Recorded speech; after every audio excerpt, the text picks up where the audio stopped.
आ गया।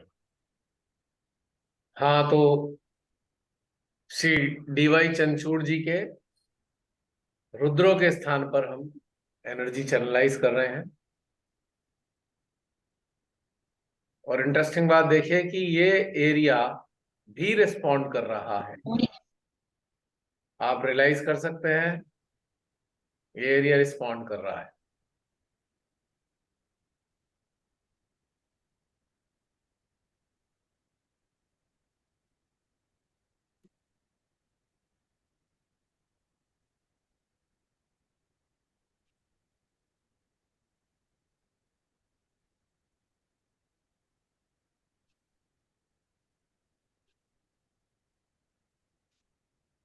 अब उनके श्री कल्कि के स्थान पे फोकस करेंगे।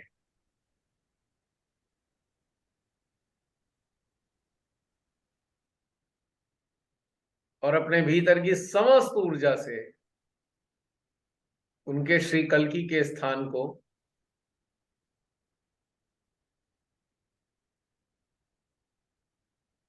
पोषण देंगे।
मेरा आप सबसे निवेदन है कि श्री चंद्रचूड़ जी के सूक्ष्म अस्तित्व के साथ बने रहें। उनको आवश्यकता है ये सारी सूक्ष्म ऊर्जाओं और शक्तियों की। आज अगर आप गौर करें तो हमारे देश में अगर प्रत्यक्ष रूप में आप किसी को देखेंगे तो पूरे देश की संविधान बचाने की जो एक पूरा दारोमदार है, केवल एक ही व्यक्ति के पास, केवल एक ही व्यक्ति के कंधों पर है आज की तारीख में। तो आप समझ सकते हैं कितनी भयानक स्थिति है हमारे देश की। तो बहुत आवश्यक है कि हमें उनके साथ निरंतर बने रहना है। उनकी जान का भी जोखिम है, मुझे रियलाइज होने लग रहा है। और उनके हर स्तर पे नुकसान पहुंचाया जाने की संभावना है, क्योंकि जो कुटिल सत्ता है उनके विरोध में वो कार्य कर रहे हैं। ये जो दुष्ट सत्ता हमारे भारत के उस पर छाई हुई है, भारत की आत्मा को दबोच रखा है जिस दुष्ट सत्ता ने, वो सत्ता इन्हें नुकसान पहुंचा सकती है हर स्तर पे। तो ये समझ लो कि हमें, हम सबको, हम सबकी ऊर्जाओं को, हम सबकी चेतनाओं को उनकी शील्ड के रूप में रहना है, शील्ड बनकर। ये समझ लेना, आज तक कभी आपने हमारे से ये बातें नहीं सुनी होंगी किसी भी व्यक्ति विशेष के लिए, लेकिन आज हृदय से ये बात आती है, इसीलिए मैंने आप सबसे शेयर किया। शील्ड बनना है। कब तक? जब तक वो स्वयं में स्वयं सिद्ध हो ना जाए, उनके अंदर ये प्रेरणाएं पैदा हो कि मुझे पूरी तरह आत्म साक्षात्कारी बनना है। तब तक उन्हें शील्डिंग देनी होगी। और परमेश्वरी से जुड़ने के बाद फिर परमेश्वरी की शील्ड उनके पास वैसे भी मिली जानी है। अभी अप्रत्यक्ष रूप में हम सबके द्वारा उन्हें शील्ड मिल सकती है, बस हमें भूलना नहीं है। 24/7 वाला जो स्टेटस है, उस स्टेटस में उन्हें भी अपने सिस्टम से जोड़ लेना है, और एक प्रोटेक्ट करने वाली दशा में, कि उन तक कोई भी नकारात्मक ऊर्जा उनको क्षति ना पहुंचा पाए, कोई भी नकारात्मक घटनाक्रम उनको तकलीफ ना पहुंचाए, क्योंकि उनका बने रहना सही सलामत भारत के लिए बहुत जरूरी है, अत्यंत आवश्यक है। वे सबसे ज्यादा आवश्यक मानव है हमारे भारत देश के लिए, जो मैंने अभी तक ऑब्जर्व किया है। आगे का नहीं पता, लेकिन आज तक मैंने ये महसूस किया कि हमारे देश को, हमारे देश की लोकतंत्र को, हमारे देश के संविधान को, हमारे देश के आम लोगों को उनकी बहुत सख्त आवश्यकता है। उनके डिसीजंस क्रांतिकारी डिसीजंस हैं, इतिहास बदल दिया उन्होंने 9 साल का, और इनकी सत्ता डोलने लग रही है। तो ये कोई ना कोई घटिया हरकतें अवश्य करने जा रहे हैं। इन्होंने कुछ घटिया हरकतें तो पहले ही कर रखी हैं, अपने आईटी सेल वालों को इनके पीछे लगाकर उल्टी सीधी बातें इनके बारे में फैलानी शुरू कर दी। अब हो सकता है और भी बुरे से बुरा ये कुछ कर सकें, क्योंकि इन्हें तो अपना लग रहा है अगर सत्ता से चले गए तो बेटा जेल में ही कटेगी बाकी जिंदगी। ये इनको रियलाइज होता है। इनके जो दुष्कर्म है, इनके जो कुकर्ते हैं, इनको पता है कि हमने जो किया है, हम हमेशा जेल से बाहर कभी आ ही नहीं पाएंगे और जेल में ही सड़ेंगे पूरी जिंदगी। तो ये पूरी ताकत लगा देंगे इनको, बिल्कुल पूरी तरह डिमोरलाइज करने के लिए, हर तरीके से इन्हें तोड़ने के लिए। पर इनके लिए फिर एक बात आती है ना, कि एक वो पुराना शेर है ना, जो कि वो जिसकी हिफाजत खुद हवा करे, फानूस बनकर जिसकी हिफाजत खुद हवा करे, वो शमा क्या बुझे जिसे रोशन खुदा करे।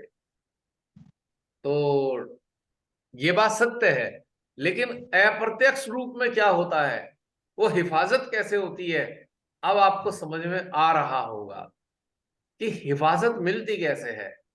पूरी दुनिया में हर काल में जागृत लोग रहे हैं, गिने चुने ही सही पर रहे हैं, और उनकी सारी शक्तियां शील्ड करती हैं ऐसे अच्छे स्तर के, उच्च दर्जे के मानवों, और भीतर भीतर जागृति भी देती हैं और शील्ड भी करती हैं। और हम सब लोग वो माध्यम हैं शील्डिंग के, अच्छे लोगों की शील्डिंग के। अभी कहा ना मुस्कान ने, जब किसी अच्छे के साथ बुरा कोई करता है तो बहुत खुंदक आती है। हमारे अंदर भी वो, हम सबके अंदर भी वो ज्वालाएं धधकती हैं हृदय में, जो खाक में मिला दें सब प्रकार के नकारात्मक अस्तित्वों को। उस धधकती ज्वालाओं के जरिए और उस दिव्य ऊर्जा के जरिए उनको शील्डिंग की आवश्यकता है। उनके सारा सिस्टम जागृत हो जाए, पूरा सिस्टम जागृत, एक एक सेल उनका जागृत होना है, और इसके लिए हमें कार्य करना है, पूरे के पूरे चक्र जगाने हैं उनके। भले ही उनकी इच्छा ना हो, आज उनकी आवश्यकता है भारत को, भारत की भूमि को। तो हम सबका फोकस उनके एक एक चक्र पे होना चाहिए। अभी तो हमने किया, काफी था, लेकिन 24x7 के एक सिलेबस में आप उन्हें शामिल कर लीजिए, बस इतना ही मेरा कहना है। और जो दुष्टों के लिए किया है उनका कार्य तो हम कर चुके हैं, वो तो अब उसके रिजल्ट आते रहेंगे समय पे, आपको दिख भी रहे होंगे रिजल्ट। लेकिन फिलहाल इनकी आवश्यकता है, बहुत जरूरी है, क्योंकि ये भी एक श्री चंद्रचूड़ जी भी एक ब्रह्मास्त्र हैं, अकाट्य ब्रह्मास्त्र, जिनको कोई काट नहीं सकता। बस उनको शक्ति की जरूरत है, दिव्य शक्तियों की जरूरत है, ये बात सत्य बता रहा हूं मैं आपको। तो इन दुष्टों के संहार के लिए इस ब्रह्मास्त्र की ठीक ठाक रहने की आवश्यकता है, इसीलिए ये बात मेरे अंदर आया है। ठीक है, चलो हो गया। अब किसका नंबर है? मुस्कान का हो गया। हाँ अच्छा, जी। आयशा का हो गया? आयशा अभी प्रकट हुई है, पूछ लूं, मुझे याद नहीं आयशा का हो गया या नहीं हो गया। हो गया? हो गया है। अच्छा, हो गया है। शालिनी बची है, योगिनी दीदी है, हाँ हाँ, तुमने याद दिलाया। योगनी, सुधा योगी आर्या। बहन, योगनी बहन, आ जाइए योगनी बहन अगर मौजूद है तो। मेरा हो गया भैया, जय श्री माता जी। अच्छा, हो हो गया था। गया था। हाँ, पिछले शुरू हफ्ते में। हुआ तो था। हाँ जी, हाँ जी। हाँ। हो गया था। और एक और दिख रहा है नाम मुझे, साधना सुधा। महापति। हाँ। साधना बहन, आ जाइए, प्रकट हो जाइए अगर आ सकती हैं तो। अगर कोई प्रॉब्लम है तो फिर अगली बार के लिए। साधना महापति बहन। राकेश गया था। अब है नहीं, शायद वो हो आ नहीं गया है, पाएंगी, हो उनका सकता है। भी हो गया था शायद। सुमेधा। उनका हो गया मेरा था। हो गया। सुमेधा का हो सुमिता गया। बहन का तो पहले ही हो गया था। उनका अच्छा। तो मुझे याद है। सुनीता दीदी बॉम्बे से जो है, सुनीता हाँ, सुनीता गुप्ता भी बहन, है। आप उपस्थित सुनीता हैं। सिंह भी है। सुनीता, सुनीता बहन का तो हो गया था मेरे ख्याल से। हाँ बॉम्बे जी, वाली। क्या? हो गया हो ना। गया। ये एक सुनीता सिंह शादी का बहन हुआ जो है, था सिंह। सुनीता सिंह, कानपुर से। कानपुर वाली। मेरी आवाज यदि सुन रहे हैं तो कृपया आ जाइए। और जिसका नहीं है प्लीज हाथ उठा लो। हाँ भाई, अब सब। क्या करें, बताना पड़ेगा। लगता प्राची है। का नहीं हुआ। अच्छा, प्राची प्राची रह गई। अरे अरे अरे अरे, है कहाँ प्राची? का हो गया। हो गया। अच्छा। हो गया। ये क्या तो हो ये गया? सबका बादाम खाने का टाइम आ गया। भाई ऐसा है, अब तो अटेंडेंस खुद ही बता दो, अटेंडेंस लगी कि नहीं लगी। कौन रह गया बता दो ना खुद ही, मुझे याद नहीं आ रहा। हो गया। सुधा आर्य बहन, चलिए सुधा बहन आइए आइए। आइए डायस पे। जय श्री माता जी भैया मैं सभी डायस को। तैयार कर देता हूँ। जय श्री माता जी। जी आइए। जी भैया, आ रही है मेरी आवाज, आ रही है? आ रही है। हाँ। जी, 2020 में मैं आई। मैंने कभी सहज का नाम नहीं सुना था। जी। और इससे पहले भी, सहज पे आने से पहले, मैं ज्यादा कर्मकांडी नहीं थी। हम्म। मतलब ज्यादा पूजा पाठ में ज्यादा विश्वास नहीं करती थी। तो फिर मैं सहज में जुड़ी तो किसी ने मुझे बताया, कोई सहज महाराष्ट्र से आ रहे थे क्रिसमस पूजा में। हम्म। क्रिसमस पूजा से आ रहे थे तो उन्होंने रास्ते में मुझे सहज ही मिले ट्रेन में। हम्म। तो उन्होंने बताया मुझे, मैंने कभी नाम नहीं सुना था सहज का। हम्म। तो घर आई, फिर मैंने अपने हस्बैंड से कहा एक दिन वहां चलते हैं सेंटर में। जी। उन्होंने मुझे सेंटर का ही पता बताया था, हल्द्वानी में। जी।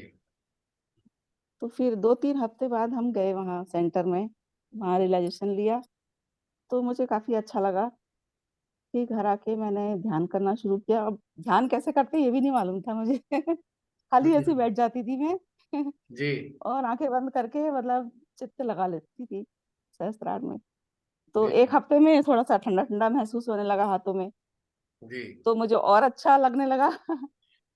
फिर और करती गई मैं, फिर 2 महीने में मेरा सहस्त्रार खुल गया। तो जी। मुझे और भी और, लेकिन मार्च में मार्च में ही लॉकडाउन लग गया था।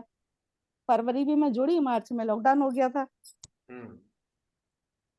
फिर उसके बाद फिर घर ही में, फिर यूट्यूब में देखती रही।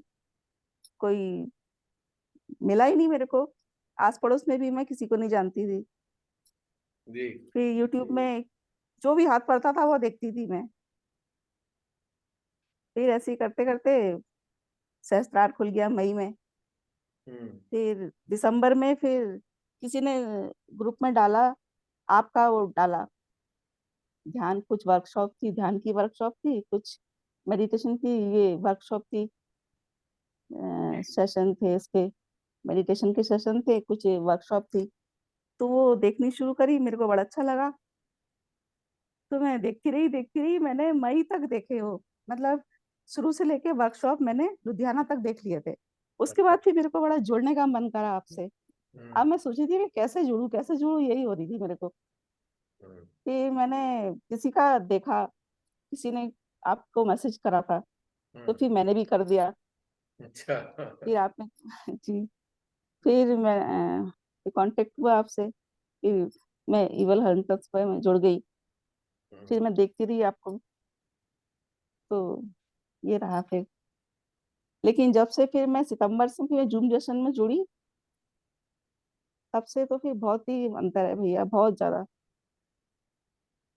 आपने ये नहीं बताया सेहत से पहले क्या आपकी स्थिति थी, मन की, चेतना की? जी भैया, मेरे को गुस्सा बहुत आता था, अब मेरे को हाँ, गुस्सा नहीं आता है। यही तो और जी, गुस्सा नहीं आता है बिल्कुल भी। और क्या कहते हैं, बहुत ही मतलब समाधानी जैसी हो गई हूँ मैं, मतलब अब मेरे को अपनी लाइफ बड़ी इजी लगती है। जैसे कुछ समस्या ही नहीं है, जैसे किसी बाहर को देखती हूँ ना तो वो लगता है बड़ा उलझा हुआ जैसा लगता है वो आदमी, हम्म। कोई भी। और अपने को देखती हूँ तो मेरे को लगता है कि मेरी इजी लाइफ कितनी इजी हो गई है लाइफ, बहुत ही मतलब सिंपल। बहुत ही आसान जैसी लगती है। ये है भैया। अभी तो थोड़ा ही टाइम हो रहा है मेरे को जुड़े हुए। एक्चुअली टाइम कुछ भी हो, लेकिन आंतरिक परिवर्तन आ जी। गया है तो टाइम का कोई संबंध नहीं रह गया। आंतरिक और इतनी परिवर्तन जल्दी, अलग जी चीज है। इतनी जल्दी जल्दी बदलाव हो रहे हैं ना मुझमें, बहुत जल्दी जल्दी बदलाव हो रहे हैं। जैसे वर्णन तो कीजिए ताकि हम भी तो सुन के आनंद नहीं, पाए। विशुद्धि में अब तो मैंने हार्ट में तो आ ही गया था मेरे। अब विशुद्धि में भी कुछ सेंसेशन जैसे हो रहे हैं। अच्छा। अब कानों में से आवाज आ रही है, हम्म। ऐसा हो रहा है। आवाज का है कि ऊर्जा? जी, ठंडा गर्म आता है, ठंडा ठंडा निकलता है, और टप टप टप करके अजीब सी आवाज आती रहती है। वो सिस्टम खुल रहा है। जी। क्या है कि अंदर जो नसों नाड़ियां होती है ना, उनमें जब ऊर्जा पहुंचती है तो उस तरीके से कभी कभी अंदर की आवाजें आने लगती हैं, होता है ये बहुत सारी जगह। तो ये जी। सारे अच्छे साइन है। जी मेरे को बस बड़े इतना ही सारे भैया। अनुभव हुए थे तो मैं सोचता था ये क्या क्या होने लगा मेरे अंदर, पता ही नहीं चलता था। अब मेरे को धीरे धीरे समझ में आया ये जो हो रहा है ये इसलिए हो रहा है, ये हो रहा है इसलिए हो रहा है। उससे मुझे समझ में आया, रीड किया मैंने अपने सिस्टम को। तभी तो मैं बता पाता हूँ अच्छा आपके हो रहा है, हाँ हाँ कोई दिक्कत नहीं है, होता है। मुझे बड़ा लगता था ये क्या क्या होने लग रहा है अंदर, अलग प्रकार की चीजें हो रही हैं अजीब अजीब सी, जो कभी पता ही नहीं है क्योंकि, लेकिन वो सारी चीजें अच्छी थी। तो इसलिए अपनी अनुभूतियां जो ऊर्जा से संबंधित अनुभूतियां हैं ना वो भी जरूर शेयर करनी चाहिए, क्योंकि हमारे सहजी बहुत सारे जो हैं अपनी ऊर्जा से संबंधित बातें बताते नहीं। वो सोचते हैं कोई ये ना कह दे कैच हो गया तेरे को, और डर के मारे नहीं बताते, कैच माना जाता है। और महान ज्ञानी उन्हें बता देंगे तुम्हारे तो चक्कर पकड़े हुए हैं, और वो डर जाते हैं भैया, इसलिए वो शेयर ही नहीं करते। तो मैं ऐसे सारे साधक साधिकाओं को आमंत्रित करता हूँ इस प्लेटफॉर्म पे कि आप हमारे जो वर्कशॉप हैं, 136 वर्कशॉप आज तक हैं, workshop on attention at different places, आप सभी उन सारे वर्कशॉप के साथ ध्यान का आनंद लीजिए। इस सारे वर्कशॉप को पूरा करने में आपको 4.5 4 5 महीने लगेंगे। उसके बाद आप यहाँ पर इनवाइटेड हैं इस प्लेटफॉर्म पे, और आप अपनी वो सारी अनुभूतियां शेयर कीजिए जिसे अनुभूति करने से डरते थे। तो ये मेरा संदेश उन लोगों के लिए है जो शेयर करना चाहते हैं पर डरते हैं, शामिल नहीं है। और इससे पहले आप हमसे जुड़िए, हमारे जितने भी लोग हैं किसी से भी जुड़ जाइए, और आपको इस ग्रुप में जोड़ दिया जाएगा इविल सेंटर्स में। जब तक आपके सेशंस पूरे नहीं होते, वर्कशॉप के 136 सेशन, आप इविल हंटर्स की जो एक्टिविटीज है उसका आनंद लेते रहिए। जिस दिन पूरे हो जाएं और आपको महसूस होने लगे तो आपको हम इस जूम सेशन में जोड़ लेंगे, निश्चित रूप से जोड़ लेंगे। आपकी चेतना का स्तर उन्नत होता चला जाएगा, और आपको भी समझ में आएगा और हम लोगों को भी समझ में आएगा, तो ये अच्छा रहेगा। तो ये मेरे को कहना था उन सारे समस्त साधक साधिकाओं से जो YouTube पे देखते तो हैं, या बहुत सारी चीजें उनको अनुभव होती हैं पर वो शेयर नहीं कर पाते, सेंटर में शेयर नहीं करते, अपने साथी सहयोगियों के साथ शेयर नहीं करते, इस डर के मारे कोई उन्हें कैच ना बताते। तो यहाँ पर चाहे जैसे भी अनुभव हो सब अपने शेयर कर सकते हैं, आपकी समस्याओं का भी निराकरण हो जाएगा। हमारी सामूहिकता में कोई ना कोई आपको जरूर मदद कर देगा अपने अनुभवों के आधार पे। जी बहन, मेरा हो गया पूरा सुधार। जी भैया, मेरा भी हो गया। हो गया इतना सा? जी। जी इतना ही है। कोई संदेशा वंदेशा सबको हम में से देना है, या YouTube व्यूअर्स को देना है कुछ संदेशा? जी संदेशा, वीडियो वीडियो तो आपके वीडियो बहुत ही लाभकारी है भैया। मतलब ये भी जो भी मैंने देखे हैं, उनसे ही मेरा हार्ट खुला है, और उनसे जितना कुछ सीखा है आपकी वीडियो देख के ही सीखा है मैंने। यानी कि सामूहिकता के यही है। वीडियो। आप मेरा जी नाम जी हटा जी। दीजिए उसमें। नहीं आप नहीं, ये कहिए अब जो भी सामूहिकता के है, वीडियो। लेकिन जो भी है मैंने यही वीडियो देख के ही सीखा है। हाँ, ये कह सकते हैं आप। मैं सेंटर के बारे में ज्यादा कुछ नहीं जानती, मैं ज्यादा गई भी नहीं हूँ। और जब से मैं जुड़ी हूँ जूम सेशन से, तब से मैं सेंटर ही नहीं गई हूँ। और हम्म। यहाँ मुझसे कई लोग बोलते ही नहीं है, सहजी हैं, हम्म। वो कहते हैं कि तुम सेंटर ही नहीं आते हो। और किन्होंने तो कहते हाय हेलो भी बंद कर दिए। बताओ, वो देख के भी अनदेखा कर देते हैं मुझे। उनके लेकिन हिसाब से मेरे को आप तो यही। उनके हिसाब से आप जी गड़बड़ हो इसलिए कर देते हैं ऐसा। जी जी जी, अपने आप समझते हैं, मेरे को तो यही आनंद आता है। देखिए, कोई मेंटल आधार पे कोई चीज अपने अंदर उतार ले सुन सुन के, तो फिर वो बाधित जी हो जाता है। मैं दोबारा रिपीट जी जी करूंगा, मानसिक आधार पे आपने अगर कुछ धारण कर लिया, तो आप पजल्ड हो। आप भी पजल्ड की श्रेणी में हो, बाधाओं की श्रेणी में ही आओगे आप भी। अगर अनुभव नहीं है और आपने बाहर से उसे अपना लिया, तो आप बाधित हो, 100% बाधित हो आप। लेकिन अनुभव नहीं है तो वो बाधा ही होगी। अगर अनुभव होता है तो आप आशीर्वादित हो।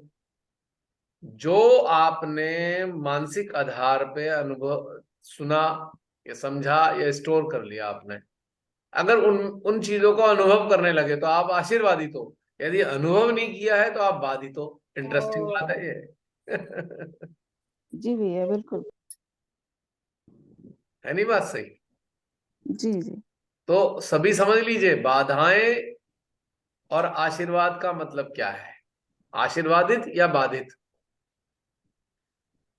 यानी कि सुनकर, देखकर, मस्तिष्क से समझकर, या मन से ग्रहण कर कर जो आपने अपने पास एकत्रित कर लिया और उसका अनुभव आपने किया नहीं, तो आप बाधित की श्रेणी में ही आओगे। You will be called possessed, possessed of informations which are not acknowledged into your being। अगर आपने उनको अनुभव कर लिया है तो आप आशीर्वादित हो। ये अंतर है। बहुत सारे बाधित हैं जो बस लेक्चर ही लेक्चर देते हैं, अनुभव कुछ है नहीं। कभी किसी को बता देंगे तेरे अंदर भूत घुस गया है, कभी किसी को बता देंगे तेरा चक्कर खराब है, कभी कह देंगे तेरी विशुद्धि खराब है। वो सारे पजस लोग हैं जो सारी बातें करते हैं इस प्रकार की। और यदि अनुभूति है तुमको, अगर तुम्हें अनुभव के आधार पर पता लग रहा है कि भाई ये पजस्ट है या इसका चक्कर खराब है, तो भाई उसका चक्कर से बाहर निकालने के लिए उसे कुछ रास्ता बता दो ना, कर्मकांड के अलावा। कर्मकांड तो किताबों में भी लिखे मिल जाते हैं, उसको नहीं हमें बताना किसी को। अपने अनुभव के आधार पे बताएं कि भाई ये कैसे निकले इस चीज से। तो इससे पहचान हो जाएगी कि बाधित है कि आशीर्वादित है।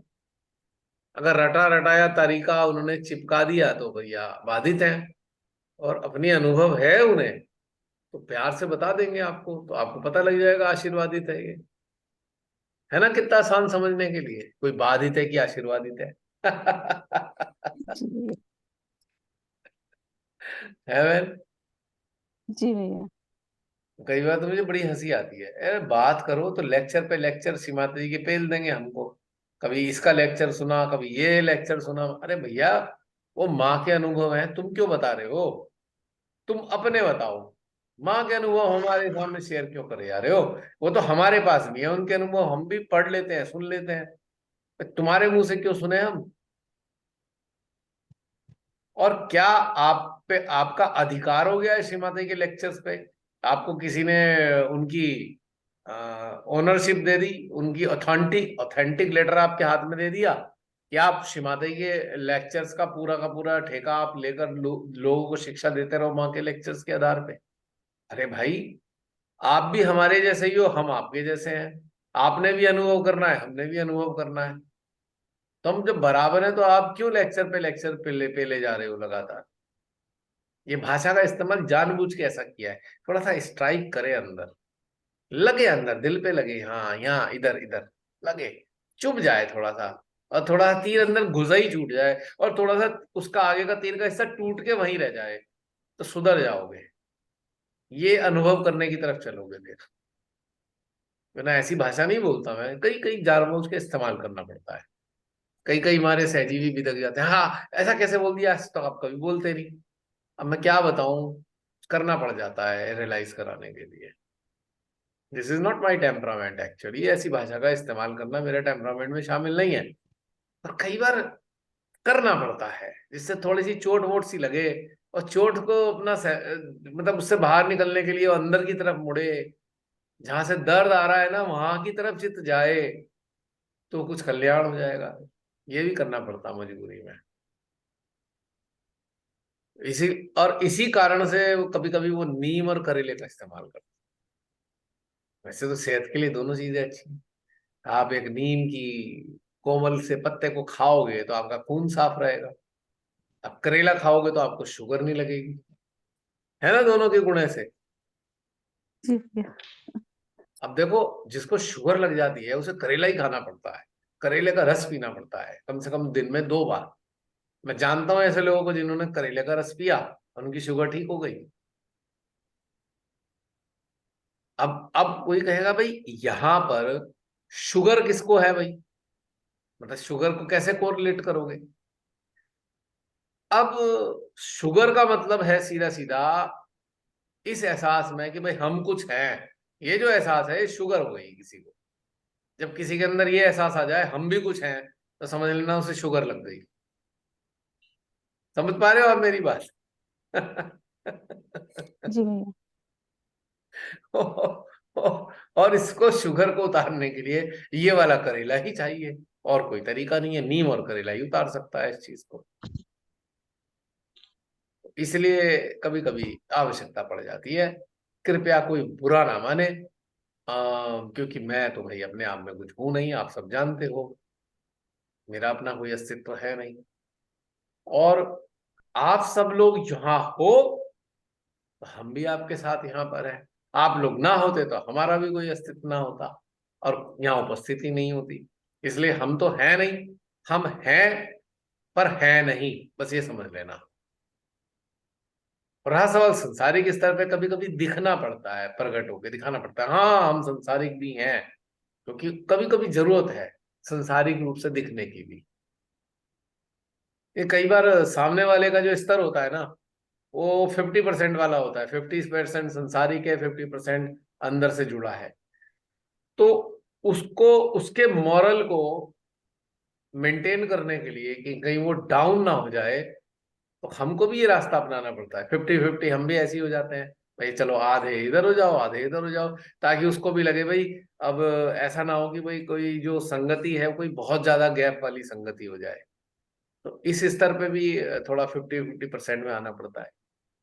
अब शुरुआत में कौन से, कोई कोई तो बिल्कुल संसारिक स्तर के होते हैं, वहां हम भी संसारिक बन जाते हैं, हमें क्या दिक्कत है।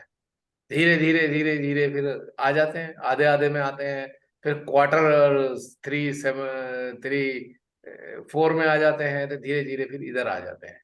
ये अपनाना पड़ता है, समटाइम्स बहुत बार करना पड़ा है ऐसा, पर उसके रिजल्ट बड़े शानदार निकले।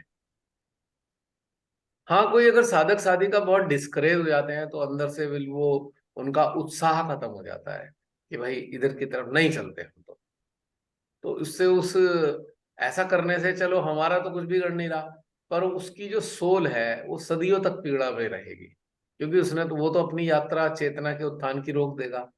और जब अंतिम घड़ी आएगी तो उसे रियलाइज होगा कि तूने तो अपनी चेतना का उत्थान रोककर इतनी बड़ी गलती कर दी, अब उस गलती को ठीक करने का कोई समय नहीं बचा। तो ये पीड़ा होती है यार, ये जो अच्छा खासा साधक बना है, तो भाई ये चलता रहे और रोक ना दे अपनी गति। बहुत से लोग रोक के बैठ गए तो मुझे आज भी उनकी पीड़ा होती है। कई सारे लोग हैं, क- कई सारे हैं लोग, बताऊंगा कभी। आज भी पीड़ा होती है इस चीज के लिए। तो एक पर्पस यही होता है कि इसलिए जो जो जो जैसी स्थिति में होता है उसके साथ उसी स्तर पे आना पड़ता है, ताकि वो गैप के कारण परेशान ना हो जाए, वो समझ में ना आए उसको। कहीं ऐसा ना हो उसे समझ में ही कुछ ना आए, उस स्तर पे थोड़ा थोड़ा आ जाओ, तो उसको लगता है हाँ हाँ मेरे वर्ग ही तो है ये, कोई बात नहीं। या हल्के अस्तित्व वाला बन जाओ, थोड़ा हल्की हल्की बातें कर लो, जिससे ऐसा लगे हाँ हाँ चलो ठीक है, कोई ज्यादा गैप होने से दिक्कत हो जाएगी फिर। कुछ लोगों को है अनुभव इस बात का, जब मेरे चैनल बदलते हैं तो उनको समझ में आता है भाई चैनल चेंज हो गया अब ये है। जैसी जरूरत है भाई, कौन सा वाला गाना सुनना है, मोहम्मद रफी का सुनना है कि मुकेश का सुनना है, हम उसको कह देते हैं ना यूट्यूब पे, भैया ये वाला बता दे, सर्च में मारेंगे भाई मोहम्मद रफी के गाने सुनने हैं, तो आप उसमें टाइप करते हो मोहम्मद रफी, तो प्रकट कर देता है मोहम्मद रफी। तो कभी कभी हम जैसे ना कहने चाहिए मूर्ख लोगों का ऐसा काम करना पड़ता है, मूर्ख भी बनना पड़ता है, खुशी खुशी मूर्ख बनना बहुत अच्छी चीज होती है, कि सामने वाले की अंदर कुछ राहत सी हो जाए। अब किसी को अपने ऊपर बहुत गुमान होता है, हाँ हम न्यू हैं हमें बहुत समझ है, तो ठीक है उसके सामने बिल्कुल एकदम मूर्ख बन के खड़े हो जाओ, उसकी थोड़ी सी पैम्पर हो जाएगी ईगो। जब पैम्पर होएगी ईगो तो थोड़ा फूलेगी, जब फूलेगी तो फिर फटेगी, फटेगी तो फिर वो ठीक हो जाएगा। क्यों?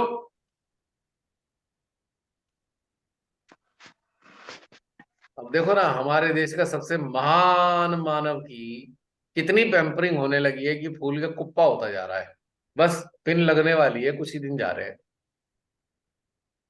लगेगी तो है ही पिन, जो फूलेगा पिन तो लगनी है, पक्का है। जी और भैया। पिन इसलिए नहीं कि कोई शत्रुता निभानी है, पिन परमात्मा इसलिए लगवाते हैं कि उन्हें उनकी जो जीवात्मा है उनसे बड़ा प्रेम होता है। ये इतना फूल फूल कर अपना इतना सत्यानाश ना कर ले कि जीवात्मा ही कुंठित होकर हमेशा के लिए नष्ट हो जाए, तो परमात्मा फिर वो फुलाने और पिन चुबाने का कार्य जरूर करते हैं। अब हम भी वही उनकी बच्चे हैं, तो हमारे अंदर भी थोड़ी थोड़ी ये बात आ जाती है, भैया कोई बात नहीं, मूर्ख साबित हो जाओ, गधे बन जाओ ज्ञानियों के सामने, तो क्या दिक्कत है, कभी ना कभी तो घड़ा भर गया, फायदा घड़ा हो भर ही गया जाएगा। इनका भी है। क्यों मैन गलत तो नहीं कह रहा? जी भैया, बिल्कुल बिल्कुल। अब ऐसे संसारिक रूप से तो है ही हम मूर्ख, उसमें क्या है, वो तो जग जाहिर है, संसारिक रूप से परले दर्जे के मूर्ख हैं हम तो, हमें तो बहुत सारी चीज समझ में ही नहीं आती, तो कोई हर्ज नहीं होता है। और ज्ञानी को ज्ञानी दिखाना भी बेवकूफी है एकदम। क्यों? भैया ज्ञानी है, उसे उसे ज्ञान दिखा के क्या करने वाले हो आप? उसको उसके सामने लर्नर बन जाओ कि हाँ बहुत कुछ सीख रहे हैं आपसे, तो ज्ञान है ना उसके पास, और कहीं से भी कुछ भी लेने में कोई हर्ज तो है नहीं एटलीस्ट। बस ये देख लेना चाहिए इस पे पढ़ा पढ़ाया ज्ञान ना हो, वो हमारे किसी काम का नहीं है। Point to be noted. किसी के पास अनुभूति प्रधान ज्ञान है तो ले लो, और किसी ने अपना लाइब्रेरी बना रखी है अपने माइंड में, तो भैया उससे हाथ जोड़ लो कि भाई ठीक है आप बहुत ज्ञानी हो, हाँ हम आपका आदर करते हैं, तो थोड़ा सा दो कदम पीछे हट जाओ, क्योंकि किसी विद्वान की हमें जरूरत नहीं है, हमें ज्ञानियों की जरूरत है। विद्वानों का हमें क्या करना है, तो खुद ही अपने आप में बेचारे कंफ्यूज आत्मा है। जितने विद्वान है सारे कंफ्यूज आत्मा देखे मैंने, कोई भी सुलझावा नहीं नजर आया, अजीब अजीब बातें करेंगे। और जो ज्ञानी है उनकी संगति में बड़ा आनंद आता है, वो अगर दो शब्द ना भी बोले तब भी संगति बड़ा सुकून और आनंद देने वाली होती है। और उनके हृदय का प्रेम तो आहा हा आनंद दे देता है, कुछ बोले ना बोले पर हृदय से जो प्रेम बह रहा है वो हृदय महसूस कर रहा है। उनका जो वात्सल्य बिखरा पड़ा है एक सुगंधि की तरह, वो हमारी जीवात्मा को प्रसन्न कर रहा है, आनंदित कर रहा है। ये वाली बात सत्य है, और वो हम सब महसूस कर सकते हैं इस बात को। आप सबको इतना तो अनुभव हो ही गया ना अब, कि समझ में आ जाए कि सामने वाला कौन सी कैटेगरी में फिट हो रहा है। क्यों? अब ये सारी बातें क्यों बता रहा हूं, मैं कोई अपनी बातें थोड़ी बता रहा हूं, मैं एक माध्यम की बात बता रहा हूं। सारे माध्यम को ऐसा करना चाहिए। हाँ अपने को आगे करके मैं बता रहा हूं, लेकिन ये मैं सारी बातें माध्यम की कर रहा हूं। आप सब माध्यम हो, तो आपको भी ये रास्ते कभी कभी अपनाने पड़ेंगे, और अपनाते भी होंगे आप अपने जीवन में। इससे क्या होता है, कोऑर्डिनेशन और एक कहना चाहिए कि एक हार्मनी बनी रहती है, हार्मनी, इंटरनल हार्मनी मेंटेन रहती है। आपने कभी देखा है कि दो विद्वानों को साथ बैठा दो तो कितना टक्कर मारते हैं भाई? कभी देखा है कितना टकराते रहते हैं विद्वान? और दो वास्तविक ज्ञानियों को साथ बैठा दो, ऐसे कार्य करते हैं बिना कुछ बोले। जैसे आपने गियर बॉक्स देखा है, दो गरारियां होती हैं स्कूटर के अंदर, गाड़ी के अंदर भी गरारियां होती हैं। कभी कभी आपने ओपन गियर बॉक्स भी देखा होगा। अच्छा, गन्ने का रस वाला तो आपने देखा होगा, जो बाहर लकड़ी का वो होता है, उसमें गन्ने का रस होता है। और कभी कभी उसने जनरेटर, एक इंजन रखा होता है।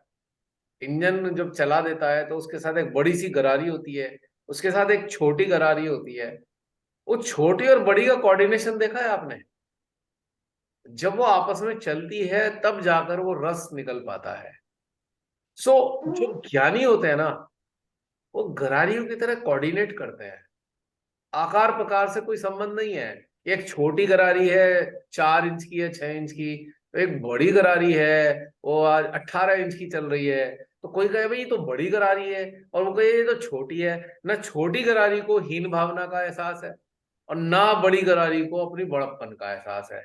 सो सच ए ब्यूटीफुल कोऑर्डिनेशन जो गन्ने के रस के ऊपर मोटर के साथ लगी रहती है, वो महसूस किया? This is what should happen with the Giani's. Giani's की कंपनी में ये होता है। और आप विद्वानों की कंपनी में चले जाओ तो पता लगता है दांत ही फंस गए आपस में, गरारियों की गरारी अटकी पड़ी हैं, चली नहीं रही, और एक दूसरे को घायल और कर दिया उन्होंने। क्योंकि समान गरारी नहीं चलने की, याद रखना कभी भी। समान गरारी होंगी सेम साइज की, आपस में कोऑर्डिनेट नहीं करती, टकराती है, टका टक एक दूसरे के दांतें काट डालती हैं।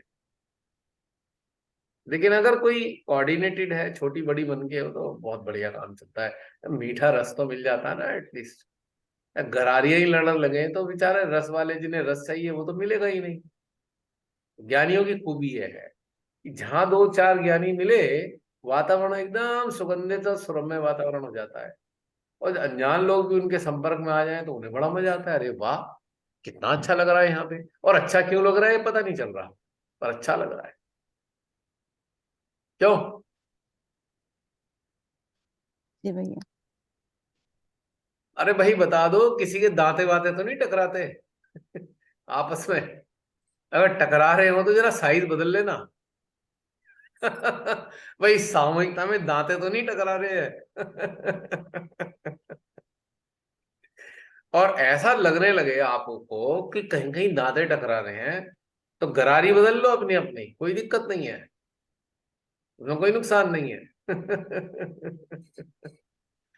1 मिनट रह गया।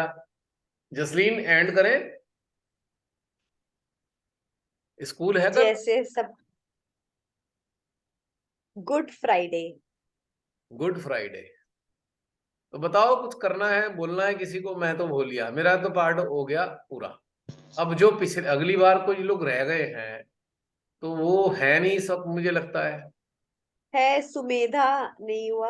नहीं हो गया था शालिनी उनका, तो सिंह सबसे पहले हुआ था। वो खुद कह रही है नहीं हुआ है है? अच्छा। ओहो, चलो फिर 1 मिनट बाद जो सेशन शुरू होगा, शुरू कर देंगे फिर। मुझे मुझे कैसे पता, मुझे क्यों महसूस हो रहा है उनका? अच्छा एक्चुअली वो अच्छा। जब ऋषिकेश गई थी ना, तो उन्होंने वो एक्सपीरियंस शेयर किया था। यस और यस ये यस, मैंने कहा ना कि मैं गजनी बन चुका हूँ।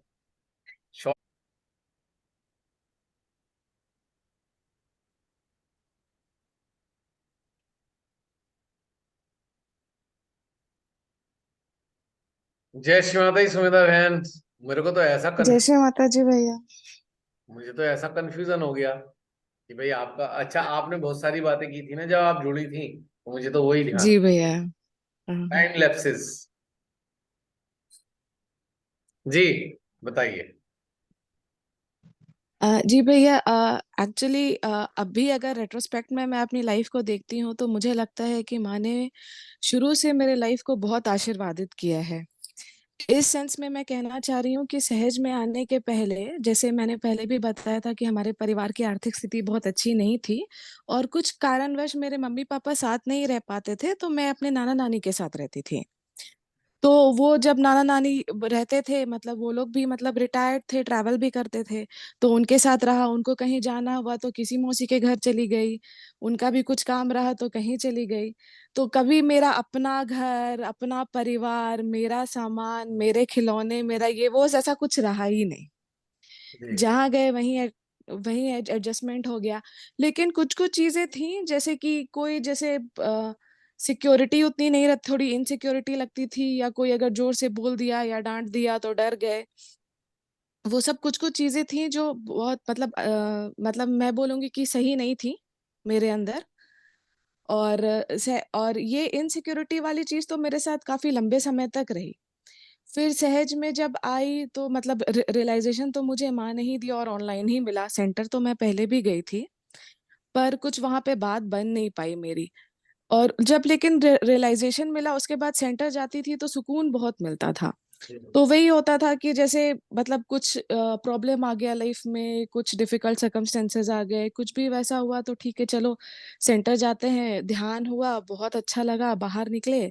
उसके बाद उस समय तो समझ नहीं पाते थे क्या हो रहा है, अब समझ में आता है कि जब ध्यान अच्छा होता है तो अंदर का कचरा बाहर निकलता है। तो हम्म। फिर विचार आने शुरू होते थे, ये सब चीज़ होते थे। तो उसके बाद फिर क्या हुआ कि कभी किसी से बहस हो गई, उलझन हो गई घरवालों से, तो सबने अपना एक अस्त्र छोड़ दिया, देखिए यही मेडिटेशन करती है। बड़ा बुरा लगता था सुनने में कि बात तो सही है, क्या मेडिटेशन मैं करती हूँ। अब वहाँ पे मैं सामने में कुछ बोलती नहीं थी, पर अकेले में मैं सोचती थी कि हाँ, मैं तो वहीं की वहीं हूँ, इतना अच्छा लगता है, ध्यान होता है, सब कुछ होता है, बाद में सब बात बराबर हो जाता है। तो मैं हूँ कहाँ पे? ये मैं बहुत सोचती थी। और एक माँ की वाणी है जो मेरे साथ मतलब रह गई मेरे साथ वो। उसमें माँ ने एक बार बोला था कि मैं एक नौका में बैठी हूँ, आप लोग सब डूब रहे हो, मैं हाथ बढ़ा-बढ़ा के बार-बार आपको नौका पे चढ़ाने की कोशिश कर रही हूँ और आप इतनी सांसारिकता में लिपटे हुए हो, मतलब लिप्त हो, किसी को धन चाहिए, किसी को परिवार चाहिए, किसी को कुछ चाहिए, आप बार-बार पानी में गिर जा रहे हो। मैं फिर हाथ बढ़ा के बैठा रही हूँ और फिर गिर जा रहे हो, तो मैं भी कब तक, मेरा भी चित्त एक दिन हट जाएगा। हम्म। तो इस चीज़ का डर मुझे हमेशा से रहता था कि मतलब माँ से ही हमेशा यही प्रेयर रहती थी कि माँ मुझे समझ में तो कुछ नहीं आता, पर आप जो हो वो आप ही हो। अब मेरे जीवन में जो भी परिस्थिति आप लाओ, अनुकूल लाओ, विपरीत लाओ, जो मेरे जीवन में हो बस मुझे छोड़ के मत जाना। हम्म। बस ये एक रहता था बहुत। और वही मैं माँ की यही कृपा रही कि मेरा कभी अपना कोई घर वैसा रहा ही नहीं जिससे मैं अटैच हो सकूँ। कभी पटना गई, वहाँ प्रियंका दी से मुलाकात हुई, कभी कलकत्ता गई, कभी यूके गई, कभी यूएस गई। फिर पिछले 1 साल से तो मुझे लगता है मेरे ज़िंदगी का सबसे खूबसूरत घटनाक्रम हुआ है। उसमें सबसे पहले तो ये हुआ कि जितने मतलब मेरे अंदर जिससे भी, जिन लोगों से भी, जिन चीज़ों से भी थोड़ी-सी भी जो अटैचमेंट बाकी थी, वो सारी खत्म हो गई। मतलब हर तरह से मोह-भंग हो गया। जितने लोगों से मैंने मतलब जैसे कुछ एक्सपेक्टेशन रहती है कि हाँ, ये इंसान तो ऐसा नहीं कर सकता या ऐसा तो नहीं हो सकता कभी लाइफ में, वो सारा चीज़ हो गया। तो शुरू में जो रिएक्शंस होते हैं थोड़े कि हाँ, बुरा लगा या मतलब जो धारणाएँ हैं वो टूटती हैं तो उससे जो दुःख होता है वो सब हुआ। ज़्यादा दिन का सब ये सब कुछ रहा नहीं, 1 महीने के अंदर ही लगता है, मुझे लगता है मेरे अंदर डिटैचमेंट आ गया। उसके बाद जो होता है ना, जो काँच का जो दिल टूटता है भैया आपने बोला, और जो चैतन्य का दिल निकलता है, उसके बाद फिर मैं बहुत से मतलब इन इन सब चीज़ों को फिर मैं दूर से देखने लगी कि हाँ, मतलब ठीक है ऐसा हुआ, हुआ कुछ तो अच्छा ही हुआ होगा, इतना मतलब सोचना क्यों है? पर बहुत ज़्यादा उस समय भी मतलब उतनी गहराई तो नहीं आ पाई थी। फिर यही हुआ कि हम मेरे पापा का मतलब सांसारिक कार्यकाल समाप्त हुआ नवंबर में। और उसके बाद फिर मुझे दीदी की फिर याद आई, प्रियंका दी की, मैंने उनसे बात किया। और 2011 में तो एक बार मैं आपका वर्कशॉप मैंने अटेंड किया था पटना में, पर उस समय भी मेरे अंदर मुझे ये समझ थी कि आप जो कर रहे हैं वो बहुत अच्छी चीज़ कर रहे हैं, पर मुझे मेरी चेतना को ये समझ में आ गया था कि मैं अभी उस लायक हूँ नहीं। तो मतलब क्योंकि सांसारिकता बाकी थी, और ये तो मतलब मुझे मतलब बहुत अच्छे से समझ में आ गया है कि जब हर तरह से आदमी का मोह टूटता है, हर जगह से मोह भंग होता है, तभी सच्चे हृदय से माँ से मन जुड़ता है, हम्म। हृदय जुड़ता है। तो मतलब वो फिर आपकी बात निकली, मैंने फिर आपके वीडियोज़ देखना शुरू किए, आपको मैसेज भी किया। 9th जनवरी से जो मैंने वीडियोस देखना शुरू किया है आपका, मतलब वो तो 23 से ही स्टार्ट किया है। वो मैंने ऐसे ऐसे वीडियोस देखे हैं आपके कि वही घर वाले जो मुझे बोलते थे कि देखो यही मेडिटेशन करती है, मैं ध्यान में बैठी हूँ, मेरे कान में आवाज आ रही है, कमंडल लेके घर छोड़ के भाग मत जाना, घर में ही रहना है, संसार में ही रहना है। और मुझे अंदर से हंसी भी इतनी आती थी कि लोग इतने इनसिक्योर हो गए, क्योंकि बात है कि उन्हें जो मतलब जिन लोगों को लगता था कि वो मेरे लाइफ में बहुत इम्पोर्टेंट है, उनको वैसा लगने लगा है कि शायद कि मतलब मेरे उनके मतलब उनका मेरे जीवन में उतना महत्व नहीं रहा।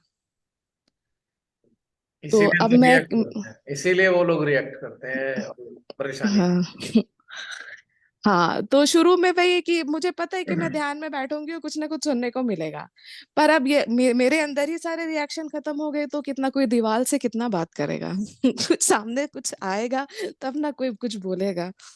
बिल्कुल सही बात है, परफेक्टली। तो फिर तो फिर धीरे धीरे करके भाई और चेंजेस, मतलब मैंने अपने अंदर ऐसे चेंजेस समझे कि जिन लोगों के साथ मेरा उठना बैठना था या जिनके साथ मैं काफी समय बिताती थी पहले, मतलब मैं तो बोलूंगी कि जनवरी से पहले, हम्म उन उन लोगों के साथ मिलती हूँ, उनका चेतना का स्तर देखती हूँ, तो मुझे लगता है कि मुझे मतलब माँ ने कितनी ग्रोथ दी है। हम्म। मतलब बहुत सारी चीजें जो लाइफ में इम्पोर्टेंट लगती थी एक समय की, कैरियर का क्या होगा या पैसे का क्या होगा, ये सब चीज तो कुछ सोचती ही नहीं हूँ, मतलब वो सब चीजें अब बहुत पीछे रह गई हैं। जी। अब बस यही लगता है कि और एक और चीज है जो मेरे अंदर बहुत ज्यादा थी, मतलब इनसिक्योरिटी तो पहले थी, वो मैंने बोला, उसकी वजह से मेरे अंदर डिप्लोमेसी बहुत ज्यादा थी कि मतलब कुछ अगर सही नहीं भी लग रहा है, सही गलत की समझ तो थी पहले से, पर अगर कुछ सही नहीं भी लग रहा है तो मैं एक सामने वाले को बोलने के पहले सोचती थी कि कहीं से बुरा ना लग जाए, बुरा होगा तो क्या प्रतिक्रिया होगी, मुझे कैसा लगेगा। अब है कि माइंड बिल्कुल हट गया है, जो बात आती है हृदय से आती है।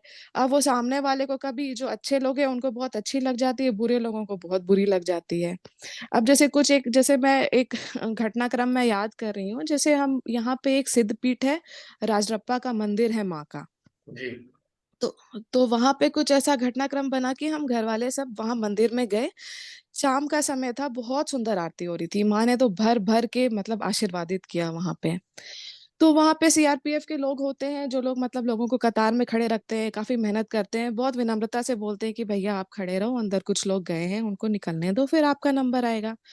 और हमारी तो ऐसी स्थिति होगी कि अंदर क्या ही अंदर जाना, क्या बाहर जाना, हर जगह चैतन्य है, मैं तो बाहर बाहर भी रह सकती हूँ आराम से। हम्म अब लेकिन हमारे जैसे कुछ रिलेटिव्स थे, तो उन लोगों ने मतलब वो लोग थोड़े उग्र हो गए, उन्होंने बोला आप जानते नहीं हम कौन हैं, आप इनको नहीं पहचान रहे, ये इतने बड़े, ये मतलब ये हैं, जो भी है मैं हम्म नाम नहीं लेना चाहूंगी। तो हम्म ये है। अब मुझे आ गई हंसी वहां पे, मैंने बोला माँ के दरबार में तो सब बराबर है, कौन ऊपर है कौन नीचे है।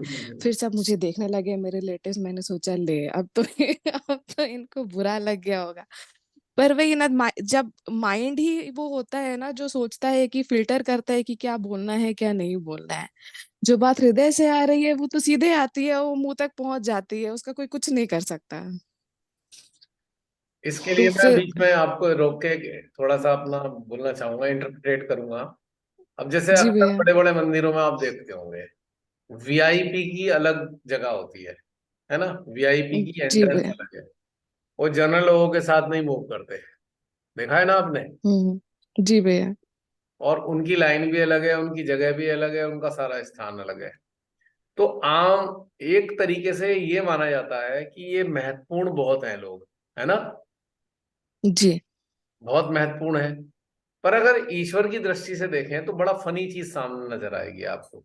अगर हम्म आप ईश्वर को महसूस कर रहे हैं, पता है आपको क्या एहसास कराते हैं वो? अरे ये वीआईपी नहीं है, वेरी इडियट है, इसलिए आम लोगों से हटाया है कि आम लोग इन्फेक्टेड ना हो जाए इनसे। और जो लाइन में लगे हुए हैं हम्म आम साधारण लोग, वो सच्चे भक्त हैं, वो पूरा दृढ़ करके आए हैं हम तो दर्शन करके जाएंगे, और बिल्कुल साधारण लोग हैं। तो उनके अंदर जो अच्छाई है, और वीआईपी लोगों में जो कंटेमिनेशन है, वो कंटेमिनेशन उन लोगों को ना लग जाए। तो भगवान ने ही व्यवस्था ऐसी कर रखी है भैया, वीआईपीज की अलग लाइन लगाओ, ये सारे वेरी इडियट पर्सन इधर ही रहेंगे। आई एम सॉरी जो मैं बोल रहा हूँ, कोई बुरा ना माने, पर मैं उस एंगल से देख हम्म रहा हूँ। भाई जिस दरबार में सब बराबर हैं, वहां पर कोई अपनी इंपॉर्टेंस दिखा रहा है तो उसे क्या कहोगे आप? इडियट ही तो कहोगे। और आप ऐसे नहीं कहोगे, आप कहोगे वेरी इडियट पर्सन, जिसको इतनी भी समझ नहीं है कि भगवान के सामने कोई स्पेशल होता नहीं। तो भगवान ने भी मुस्कुरा कर कहा, अच्छा अच्छा ये पंडित जी, इनकी लाइन अलग लगा दो, ये ऐसे ही रहने हैं, इनसे कोई फायदा नहीं होना, और मेरा आशीर्वाद भी इन्हें मिलने वाला नहीं है, क्योंकि जब तक ये इतने इडियट है तब तक तो ये आशीर्वाद पा नहीं सकते। जब तक सरल हो सबसे बड़ा जाएंगे तो कटोरा आशीर्वाद मिल जाएगा। बस इतना ही कहना था मुझे। सबसे बड़ा कटोरा तो उन्हीं लोगों के पास रहता है। एग्जैक्टली। और उस कटोरे का अहंकार भी बहुत होता है, हम VIP हैं, तो कटोरा भी हमारा सोने का है, बड़ा वाला कटोरा लेके आए हैं, ज्यादा महंगा कटोरा है हमारा। इनका तो एल्युमिनियम का है, हमारा तो चांदी और सोने का है। नहीं। और उन्हें ये नहीं पता होता, भगवान जी उस कटोरे में डालते तो हैं, पता लगा क्या डाल दिया, गोबर डाल दिया उसमें। सच्ची बता रहा हूँ। और जो साधारण लोग खड़े हुए हैं, जो बिना कटोरे के आए हैं, उन्हें मिठाई खिलवा देते हैं, उनको गोबर मिलता है उसमें। सच्चाई बता रहा हूँ मैं, फैक्ट बता रहा हूँ मैं। किसी कटोरे वाले को कभी अच्छी चीज मिलती देखी है आपने, तो मुझे बता दो। और मैंने इनसिक्योरिटीज आते जाती है उनके अंदर, और मैं इनसिक्योरिटीज। जिसके पास जितना पैसा वो इतना ही इनसिक्योर है, मैंने तो यही देखा है। और उस गोबर को खाकर वो बड़े खुश होते हैं, मिठाई समझ के खा लेते हैं। वो बात अलग है कि गोबर वैसे फायदा कर देता है गाय का, मुझे पता नहीं, बहुत से लोग कहते हैं गोबर से बड़ा फायदा होता है। मेरे समझ में नहीं आता खैर गोबर कि उससे क्या फायदा हो सकता है, लेकिन लोग कहते हैं। पर खाने से भी फायदा होता है ये नहीं पता मुझे। लीपने से फायदा होता है ये तो पता है, कि लीप दो तो मच्छर वच्छर नहीं आएंगे, उसका वो उपला बनाकर जला दो तो मच्छर नहीं आएंगे, लेकिन खाने से भी कुछ फायदा होता होगा पता नहीं। पर मैंने देखा हमारे समाज में कुछ चक्षुहीन लोग खा के भी दिखा रहे थे, हम गोबर भी खाते हैं। मैं कहा वाह, क्या समाज आ गया। प्राचीन काल में तो कभी किसी ने गोबर नहीं खाया, इस समाज में गोबर खा के भी दिखाया लोगों ने, देखो हम तो खाते हैं। मैंने देखा था वीडियो वगैरह में, मैं बड़ा हैरान हुआ कि यार ये क्या हो रहा है यहाँ आज, क्या कहाँ चली गई इनकी जागरूकता, बुद्धि कहाँ चली गई इनकी। ऐसे अंध टाइप के बहुत लोग हैं हमारे समाज में। एनीवे, मैं बात खत्म करता हूँ, आगे बताइए। और फिर यही है भैया कि जैसे हमारे घर में तो बहुत सारे मानसिक गुलाम हैं, हमारे जो प्रधानमंत्री हैं उनके। हम्म। तो वही है कि अब मैंने इंटरेक्शन ही कम कर दिया है, झूठ बोला नहीं जाएगा, झूठ तो बोलना ही नहीं है और निकलता भी नहीं है, सच सुना नहीं जाता है उन लोगों को। तो वही है कि मतलब जो अच्छे लोग हैं, जैसे हमारे वर्क प्लेस में, जैसे मैं गवर्नमेंट हॉस्पिटल में काम करती हूँ, तो वहाँ पे बड़े गरीब और मतलब वैसे हाँ मतलब हाँ। जिनको सही में जरूरत है वैसे ही पेशेंट्स आते हैं।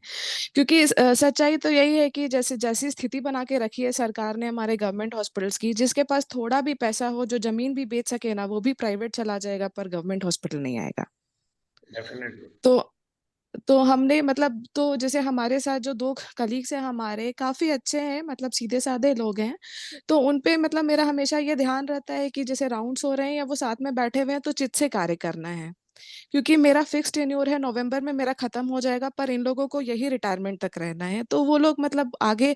और मैंने बहुत इम्प्रूवमेंट देखा है, जैसे हमारे पेशेंट्स का जैसा प्रोग्रेस होता है, जितना हम नंबर ऑफ केसेस कर पाते हैं, जितना अच्छा उनका रिस्पॉन्स होता है, और इन लोगों का स्वभाव और मतलब हर चीज इतना अच्छा हो गया है। मतलब मुझे लगता है कि हाँ ठीक है, मैं मतलब कुछ कार्य कर पा रही हूँ, मुझे इस बात की मत का मुझे हृदय से मतलब मुझे बहुत आनंद मिलता है कि मैं कुछ तो कार्य कर पा रही हूँ सार्थक। तो ये काफी अच्छा हो गया है। और कुछ कुछ जैसे लोग थे जिनको लगता था कि वो मतलब, क्योंकि पहले इनसिक्योरिटी थी तो बहुत लोग अपनी बहुत सारी बातें करवा भी ले लेते थे मुझसे, या मुझे ऐसा लगता था कि मतलब किसी को बुरा ना लगे। जैसे मैं अभी कुछ दिन पहले का एग्जांपल बताती हूँ, मैं नाम नहीं लूंगी, एक हमारी सहयोगिनी बहन ही है, उन्होंने मुझे कॉल किया कि मतलब उनके बेटे का चेन्नई से नोएडा ट्रांसफर कराना है, तो उसके लिए मैं उनकी झूठी मेडिकल रिपोर्ट बना दूं कि उनको मतलब उनको ये बीमारी है जिसके चलते उनके बेटे को चेन्नई से उनको देखने में दिक्कत होती है। हम्म। तो एकदम से मतलब मुझे बहुत निराशा हुई और थोड़ा सा आक्रोश भी आया कि मतलब मैं ऐसे कैसे वो बोल सकती हैं मुझे झूठी मेडिकल रिपोर्ट बनाने के लिए। तो मैंने उनको मतलब बहुत पहले तो विनम्रता से ही बोला कि दीदी मैं ऐसा नहीं कर पाऊंगी, अगर आपको कोई दिक्कत है आप आके मुझे दिखाओ, मुझे कुछ वैसा लगेगा जो सच है वो मैं पूरा लिख दूंगी, पर ऐसे मतलब आप बोलोगे कि मैं कोई भी गंभीर बीमारी लिख दूं तो वो मैं कैसे लिखूंगी, और ये भी तो हो सकता है कि मैं लिखूं और आपको सही में वो बीमारी हो जाए। हम्म। तो फिर पर फिर वो मतलब थोड़ा जो लोगों का होता है कि काम नहीं हुआ तो इमोशनल ब्लैकमेलिंग फिर शुरू कर दो। तो फिर ये हो गया कि ये आपका अपना बेटा है, आप अपने बेटे के लिए नहीं लिखोगे ये सब। तो फिर मैंने बोला दीदी मैं ऐसा काम नहीं करती, आप खुद भी तो ध्यान करते हो, आप मुझे ऐसा क्यों करने बोल रहे हो? हम्म। ये मुझसे नहीं हो पाएगा, अगर आपको कराना है तो आप आ जाओ, मैं चेकअप कर लेती हूँ, मैं ये चीज़ कर देती हूँ। तो ये चीज़ मुझे जैसे मुस्कान की भी शेयरिंग मैंने सुनी कि पहले उस वो भी बोलने के पहले उसे भी थोड़ा मतलब हेजिटेंसी होती है नॉर्मल लोगों को।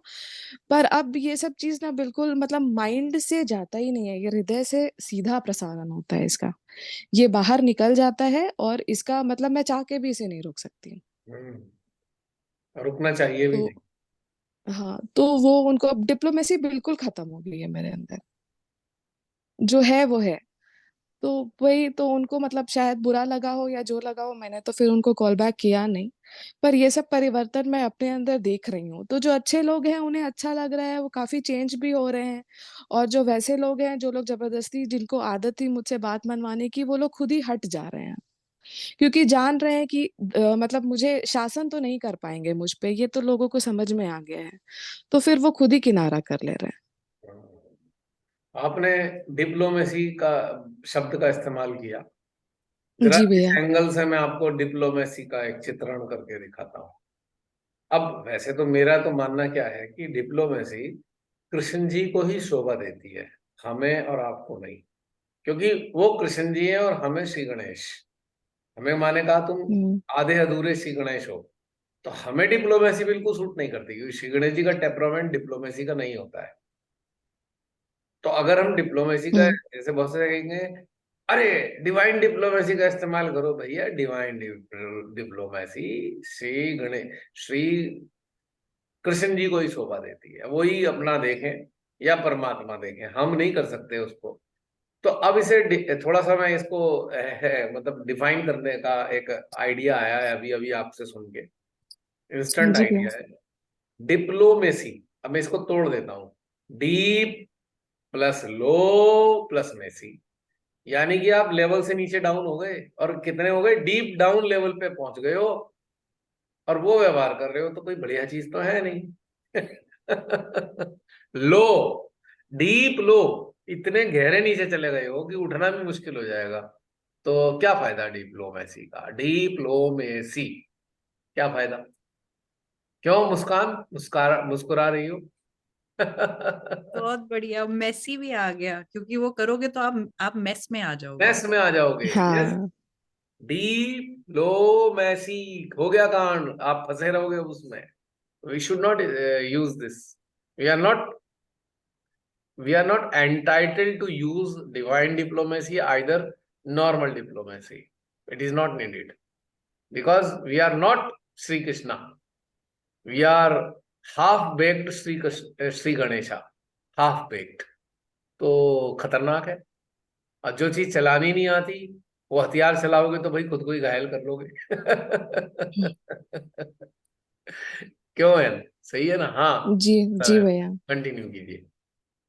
और एक एक और बहुत खूबसूरत चीज़ हुई है भैया कि जैसे हृदय के अंदर अब जैसे अचानक से प्रेरणा आती है, जैसे आत्मा प्रेरणा देती है और उसे मैं कार्यान्वित कर लेती हूँ। अब सोचती नहीं हूँ कि मतलब करना चाहिए, नहीं करना चाहिए, आगे क्या होगा, पीछे क्या होगा।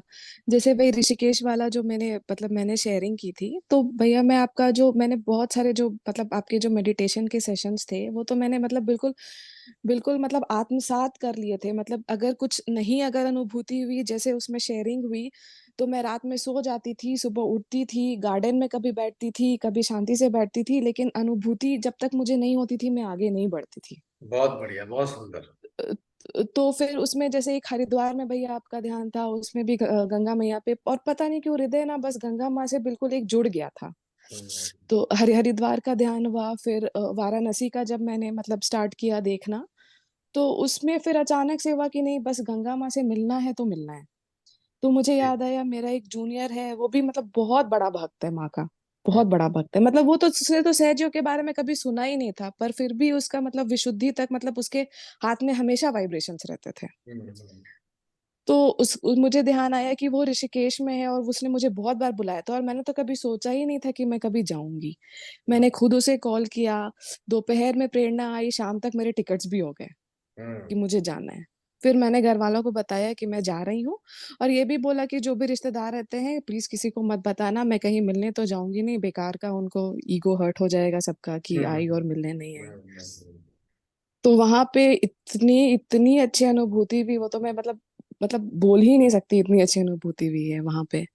माँ ने इतना आशीर्वादित किया, और मतलब जैसे जैसे मैं मतलब इसमें गहन ध्यान में जनवरी से ही मैंने प्रॉपर तरीके से शुरू किया है, ऐसे ऐसे घटनाक्रम हुए हैं ना कि जहां मुझे लग रहा है कि मैं अटक रही हूँ, वहां जैसे एक बार जैसे वो राजप्पा मंदिर जाने का समय आया, उसके जस्ट पहले मैं सोच रही हूँ कि ये विचार कैसे जाएंगे, उसके बाद बिल्कुल निर्विचार ध्यान चला।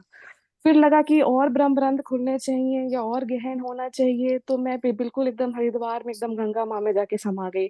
माँ ने तो सब कुछ खोल दिया बिल्कुल, मतलब अंदर कुछ बचा ही नहीं मेरे, जो मतलब ये रहे जो निकालने लायक रहे। और मतलब वैसे कर करके सारे इतने खूबसूरत घटनाक्रम होते जा रहे हैं अभी, और निकाल वहां से आने के पहले ही पता है मेरे मतलब पता है मेरे हृदय से निकला था कि क्या पता अगला वर्कशॉप यहीं हो जाए। अभी तो मैं कुछ दिन पहले ही वापस आई हूँ ऋषिकेश से और आज ये शेयरिंग आ गई ग्रुप में। हम्म। तो आपकी गंगा मैया ने बुला लिया, आपको पसंद आ गई आप गंगा गंगा मैया, मैया? मैं जाते जाते मैंने बोला था माँ फिर बुलाना माँ ने बुला बुला लिया लिया देख लो। चलो, बुलावा आया है, माँ गंगे ने बुलाया जी भैया। है। और बाई चांस स्थान भी ऐसा होगा कि गंगा बिल्कुल पास मिलेगी आपको, अगर ईश्वर ने चाहा तो। अभी मुझे लोकेशन का पता नहीं है एग्जैक्ट, पर ऐसा लग रहा है कि गंगा मैया पास में ही नजर आ जाएगी। पावन जी धरती भैया। है माँ की, तो ऐसी व्यवस्था है उनकी।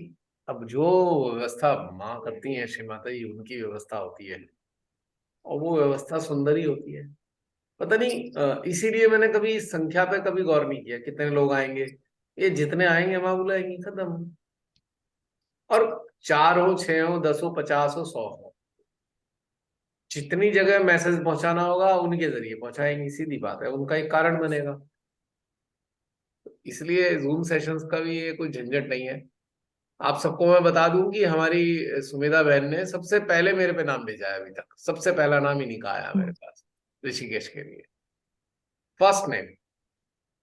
मैं बस अनाउंसमेंट का ही वेट कर रही थी भैया नहीं, मैं अभी बैठे बैठे सोच रही थी, मैंने तो नाम भेजा ही नहीं तो तुम्हारा, तुम तो होस्ट हो भाई, तुम तो होस्ट की कैटेगरी में आती हो, तुम्हारे को नाम भेजने का क्या।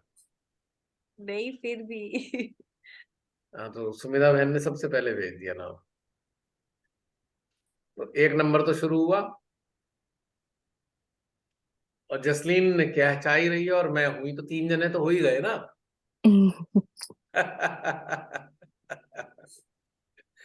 खैर, बहुत मजेदार चीज होती है ये, समय है।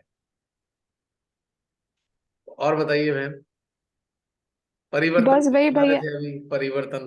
पर परिवर्तन तो वही निर्भय हो गई हूँ, सबसे इम्पोर्टेंट है। जैसे उसमें भी मैं एक इंसिडेंट शेयर करूंगी कि एक मतलब मेरे तो ज्यादा इंसिडेंट थोड़ा पेशेंट से ही रिलेटेड होते हैं। तो जी एक बेचारा 15 साल का गरीब सा बच्चा आया था, उसके पिताजी भी नहीं थे, माँ मतलब मेड का ही काम करती थी सब जी जगह। जी जी। तो कुछ उसे समस्या हो गई थी, उसकी छोटी सर्जरी करनी थी। तो वो मतलब मैं मतलब जिनको भी कॉल कर रही थी जो उसके स्पेशलिस्ट है, वैसे तो मैं भी ये काम कर लेती हूँ, मैंने किया है। वो बोले थे 12,000 रुपए लेंगे। और मैं सोची बेचारा बच्चा 12,000 रुपए कहाँ से निकालेगा, हाँ। इसकी तो आर्थिक स्थिति भी इतनी नहीं है। मैंने माँ का नाम लिया, मैंने बोला करती तो हूँ ही, चलो माँ का नाम लेती हूँ, कराती तो माँ ही है, मैं तो वैसे भी करने वाली कुछ हूँ नहीं, हम्म चलो मैं ही कर देती हूँ तुम्हारे कम पैसे में। तो फिर मैं उसे ओटी लेके गई, मतलब काम खत्म होते होते ऑलमोस्ट रात के 12:30 बज गए थे। हम्म तो उसके बाद जब मैं निकल रही थी, जैसे हमारा एक छोटा सा नर्सिंग होम है, मतलब जहाँ हम कोशिश करते हैं कि कम पैसे में ही मतलब जो नहीं कर पाते उनका कार्य कर दिया जाए। हम्म तो वहां से जब मैं निकल रही थी तो गार्ड जो है हमारे, उन्होंने बोला कि एक चोर जैसा लड़का है, वो एक सिस्टर के साथ उसने कुछ मारपीट की और रूम में जाके उसने दरवाजा अंदर से बंद कर लिया है, हम्म वो घुस गया अंदर।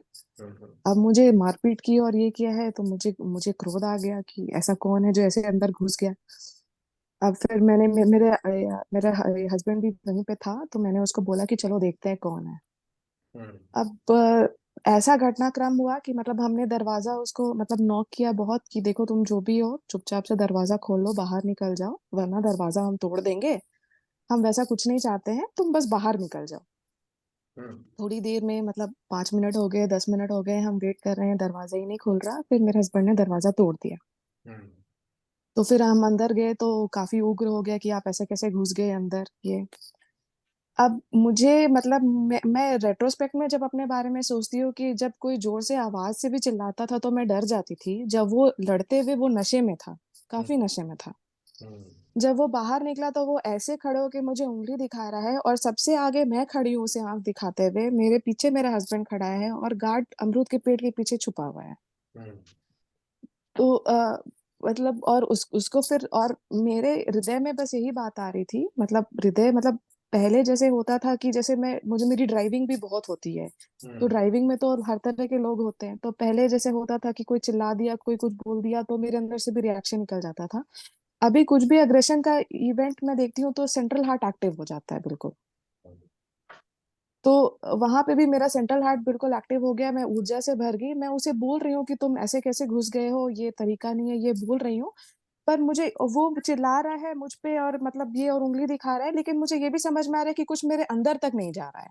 हम्म और दूसरी चीज मुझे ये है कि वो आगे बढ़ रहा है, लेकिन मेरे अंदर है कि जब जैसे मैंने तो अभी जूम के सारे मतलब सेशंस अटेंड नहीं किए हैं, लेकिन जहां तक भी अटेंड किए जिसमें जितने इन्वोकेशंस थे, जैसे कि मतलब हर चक्र के जो देवताओं को जो बुलाना था, हृदय में सम्मान के साथ उनको स्थान देना था, या सारे तत्वों को बुलाना था, वहां तक मैंने किया था। हम्म अब मेरे हृदय में ये बात आ रही है कि मैं जब माँ ने मुझे इस लायक समझा है और जब माँ ने मुझे मुझे इतनी सारी शक्तियां धारण कराई हैं, तो मैं कदम कैसे पीछे कर सकती हूँ। हम्म मुझे तो इस लायक बनना है जिस लायक माँ ने मुझे समझा है, वरना फायदा क्या है। मतलब वही जो आप बोलते हैं ना, मडगिले लोगों का सहज में क्या काम है, कोई काम नहीं है। हम्म तो फिर एक और वो तो, और मैंने सोचा कि ठीक है जो होगा माँ की मर्जी है, माँ तो देखने वाली है ही, मुझे क्या सोचना है। हम्म मैं बस खड़ी होके लड़ गई उससे। हम्म और फिर उसके बाद फिर कुछ वैसे ही घटनाक्रम हुए कि वो तो बिल्कुल नशे में था, उसे कुछ समझ में नहीं आ रहा था। फिर तो खैर पुलिस को बुलाया गया, वो भैया आए, फिर उसे हटाया गया, बहुत सारा चीज हुआ। सब कुछ हो गया तो हमारा गार्ड आके बोलता है, मैडम अगर कुछ हो जाता तो आप ऐसे कैसे कर दिए। फिर मैं सोची क्या ही बोलूं, भैया बेचारे गार्ड, वो मजबूरी में या नौकरी कर रहे हैं, उनकी वैसी स्थिति नहीं है, तो मैं उन्हें क्या बोलूं। हम्म मैंने बोला नहीं भैया कुछ नहीं होगा, आप चिंता मत करो। हम्म तो ये मेरे अंदर बहुत बड़ा परिवर्तन आया, मुझे काफी अच्छा लगा। और कुछ भी चीज हृदय को नहीं छूता है, जैसे कोई भी कुछ इंसल्टिंग बात भी बोल दे या कुछ भी बोल दे तो बस हंसी ही आती है, और बाकी लोगों को लगता है कि ये तो लगता है पागल हो गई है, जब देखो तब हंसती रहती है। कि कोई कुछ परेशानी बताता है, मुझे हंसी आ जाती है, तो बोलते तुम्हें क्या समझ में आएगा, तुम्हें तो कुछ समझ में नहीं आता। फिर मैं बोलूं मैं वैसे ही ठीक हूँ मैं बिना समझे ही अच्छी हूँ, मुझे कुछ नहीं समझना। उनसे उनसे ये कहा करो, आप समझ समझ के सूख जाओ चिंता में, और हम बिना समझे आनंदित रहेंगे। काय की टेंशन लेनी है। बहुत, चलिए बहुत बढ़िया बात है। और कोई विशेष बात, कोई स्पेशल बात आप शेयर करना चाहें हम सबके साथ में? भैया मैं तो बस यही बोलती हूँ, समय बहुत कम है। बस एकदम हृदय से जुड़ जाओ, बाकी सब चीज त्याग दो। घर परिवार बच्चे पति मोह माया पैसा संसार, कुछ नहीं काम आएगा। बस। हाँ, ये बात तो सही है। जसलीन, अब इसे एंड कर लेंगे, अब 9 मिनट रह गए हैं, क्योंकि फिर तो जागरण हो जाएगा, और उसका प्रभाव फिर अगले दिन भी पूरा रहेगा। ये आज हमारी के दिन, आज के दिन। वर्कशॉप की तैयारी है। मुझे आज अभी ऐसे ही लग रहा था, हम लोग वर्कशॉप में ऐसे थक जाते हैं ना, फिर अभी हम लोग टोन्ड अप हो जाएंगे। वहां तो इतनी तेज नींद आती है, ऐसे ऐसे बैठना पड़ता है। सोना तो होगा नहीं ना, सोना हो नहीं पाता है, दिक्कत तो ये होती है खाली। चलिए, ये भी एक अच्छा है कि अब हमारे अंदर सिस्टम टोन्ड अप हो जाए और भी ज्यादा अच्छी चीजों को अपने अंदर आत्मसात कर सकें हम लोग। तो यही होना चाहिए ना हम सबको। और चलिए, सुमेधा बहन, हो गया आपका? जी भैया, अभी तक तो बस यहीं तक की यात्रा है। अब क्या है कि अगर कोई छूट भी गया है तो अगले हफ्ते उनको इनवाइट करेंगे। लेकिन तब तक के लिए जो 8 मिनट है, आप इसका सदुपयोग कर सकते हो। कोई भी वॉलेंटरी अपनी कोई बात शेयर करना चाहे तो प्लीज आ सकते हैं आप। भैया जय श्री माता जी। जय श्री माता जी। मैं कुछ शेयरिंग करना चाह रहा हूँ भैया। बिल्कुल बिल्कुल। एक्चुअली जो आपने जो बात बोली थी ना, वो 136 लेक्चर्स वाली, और वो जो है, हम्म। तो एक्चुअली मैं क्या फील करता हूँ कि मेरी यात्रा शुरू हुई थी लुधियाना वाली वर्कशॉप से, अच्छा। और उसके बाद भी मेरी कई वर्कशॉप्स मिस हो गई थी। हम्म। तो अब मैंने खुद ने क्या काम शुरू किया है कि आपकी पहली वर्कशॉप से लेकर सारी वीडियोस में देखता हूँ। अभी सुमेधा बहन ने जैसे शेयर किया कि भाई खाली देखनी नहीं है, और एक चीज और ऐड मैं करूंगा, मैं आंखें खोल के काम करते हुए वो वीडियो देखता हूँ और अनुभव करता हूँ अपने अंदर। हाँ, और एक। सुमेधा बहन ने भी कहा कि भाई जैसे क्या क्या नाम है, उन वीडियोस को मैं अपने अंदर में अनुभव करती हूँ, और जब तक अनुभव नहीं होता, जब तक आगे नहीं बढ़ती हूँ, तो हम्म। जब तक हम उस स्टेज को जी नहीं लेंगे, अपने अंदर में आत्मसात नहीं कर लेंगे, तब तक अगर मान लो हम आगे बढ़ भी गए, जैसे जूम सेशंस भी अटेंड किए, मैंने बहुत कुछ किया, मैं अपने ऊपर ही बोल रहा हूँ, तो हम्म। मेरे को अपने अंदर ना एक गैप सा महसूस होता था, हम्म। एक फील खालीपन सा लगता था कि कुछ मिसिंग है। तो हम्म। मैंने अब ये शुरू किया है कि मैं अब पहली नंबर सीरीज से सारी देख रहा हूँ, और अब ये लुधियाना वाली चल रही है मेरी। तो जो मेरी लुधियाना वर्कशॉप वाली मिस तो हो गई हैं, उनको भी मैं देख रहा हूँ पूरा। लुधियाना वाली की तो देखूंगा। विशेषता यही है कि आपके आज्ञा का पूरा खुल जाएगा। जी बिल्कुल। तो मैं सबसे यही रिक्वेस्ट करूंगा कि भाई अगर मान लीजिए आप आ भी गए हैं और जूम सेशन में भी आ गए हैं, तो आप वो 136 वीडियोज वाला कोर्स जरूर पूरा करें। अदरवाइज एक खालीपन और एक गैप रह जाएगा जिसको आप मेंटेन नहीं कर पाएंगे। बिल्कुल बिल्कुल बिल्कुल। क्योंकि वो मैं अक्सर, अभी भी मेरे को आज किसी सैजी ने कहा कि हमने बहुत सारी चीजें देख ली हैं, तो मैंने कहा आपने देखी किस तरीके से? जो सामने आ जाता था हम देखते। मैंने कहा ना, सीरीज में देखिए, वो चैप्टर्स हैं। हाँ बीच के चैप्टर छूट गए तो आगे का चैप्टर कैसे समझ में आएगा? बिल्कुल बिल्कुल भैया। वो वाली तो बिल्कुल और वो सीरीज की सिस्टम में है। वो चैप्टर माँ ने लिखे हैं तो उसको तो उसी हिसाब से देखना होगा। हाँ, उन्होंने ही व्यवस्था कराई है, क्योंकि उसमें बहुत सारी ऐसी चीजें हैं जो एक नीड है सबकी। बेसिक नीड अगर क्लियर नहीं है तो आपको बाकी चीजें समझ में आएंगी नहीं। ये बात तो तय है ना। अब भैया, मेरे हृदय में तो ये भी बात थी कि मैं अगर जल्दी जल्दी करके देख भी लूं और आपको तो बोल कोई दूं कि फायदा मैंने नहीं। खत्म कर लिया, आप तो पकड़ लीजिएगा कि मैं कहाँ पे स्टैंड करती हूँ, तो फिर क्या फायदा है। वो तो वैसे ही जाहिर हो जाता है कि भैया कहाँ बैठे हो, आ जाओ, दोबारा कोर्स करो पूरा फिर आना। क्योंकि वो कहानी पता लग जाएगी कि भैया यहाँ खड़े हैं, अच्छा चलो दोबारा रिपीट करो, अब गड़बड़ है वरना ये। वो वो लालच जो होता है ना, लालच के चक्कर में लोग जुड़ जाते हैं, फिर समस्या खड़ी हो जाती है। फिर समस्या ऐसे खड़ी होती है कि वो कुछ अंदर तो जा ही नहीं पा रही है चीजें, और हम वहीं के वहीं खड़े हैं, तो फायदा कुछ नहीं है इस चीज से। जब तक क्लैरिटी नहीं होगी, आप अपने सिस्टम को एक तरीके से कमांड नहीं दोगे कि ग्रहण कर, तब तक आप ग्रहण नहीं कर सकते।